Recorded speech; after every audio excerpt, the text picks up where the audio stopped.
తమ్ముళ్ళు చెల్లెళ్ళు, అమ్మ నాన్న నీ వల్ల నరకం అనుభవించడానికి వీల్లేదు. కొడుకుని కన్నాను కానీ వాడు నరకం చూపించేస్తున్నాడు. కూతురుని కన్నాను కానీ నరకం చూపించేస్తుంది. బయటికి వెళ్ళిందంటే, బయటికి వెళ్ళాడంటే ఇంటికి వస్తాడో లేదో తెలియదు, ఎలా వస్తాడో, ఎవరితో వస్తాడో, ఎవరితో వస్తుందో, ఏమి తీసుకొస్తుందో ఇంటి మీదకి భయంగా మేము జీవిస్తున్నామని చెప్పి ఏ తండ్రి, ఏ తల్లి, తమ్ముడు, చెల్లి నీ గురించి భయపడడానికి వీల్లేదు. నిన్ను కన్నందుకు అమ్మ నాన్నకు ప్రశాంతత ఉండాలి. నిన్ను కన్నందుకు అమ్మ నాన్నకు సుఖం ఉండాలి, సంతోషం ఉండాలి.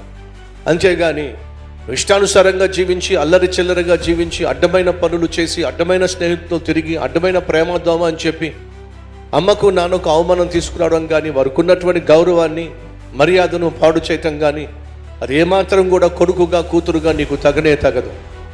నీ తల్లిని, నీ తండ్రిని సన్మానించని బైబిల్ సెలవిస్తుంది. అలా సన్మానించేవాడు దీర్ఘాయుష్ను పొందుకుంటాడని బైబిల్లో ఉంది. తమ్ముళ్ళు చెల్లెళ్ళు దీర్ఘాయుష్మంతుడు కావాలంటే, మంచి ఆరోగ్యం కలిగి ఆయుష్ పోసుకోవాలంటే అమ్మను నాన్నను ఏడిపించడం మానే, అమ్మకు నాన్నకు సంతోషాన్ని పంచిపెట్టు.